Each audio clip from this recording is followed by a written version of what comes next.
Finanční svoboda je hra, kdy učíme děti zábavnou formou se starat o peníze. Je důležité, aby každý uměl se starat o rodinné finance, protože každý k tomu jednou přijde a bude svým způsobem finančním ředitelem své domácnosti, ať už větší či menší. Učíme je, aby uměli zacházet s penězi v těch základních oblastech, jako jsou úvěry, rozlišit, co je špatný dluh, co dobrý dluh, který dluh si vzít a který, nebo od kterého naopak rychle utíkat pryč a kterého se co nejdříve zbavit.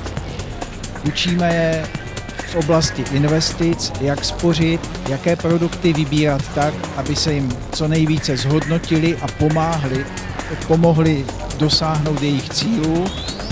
A v oblasti pojištění, to je možná oblast, která je slabinou nejvíce lidí nebo většiny populace v České republice určitě, ale možná i celosvětově, která rizika si ošetřit a na jaké pojistné částky, jaké pojistky pak k tomu použít, protože pojištění může znamenat velký úbytek financí v případě, že se nepojišťují ta zásadní rizika.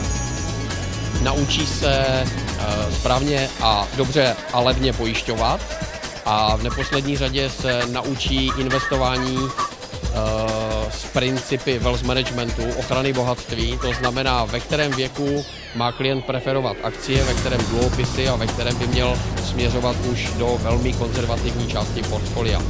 Studenti tuhle hru hráli opakovaně a dneska je finále na sportovním gymnáziu v Kladně.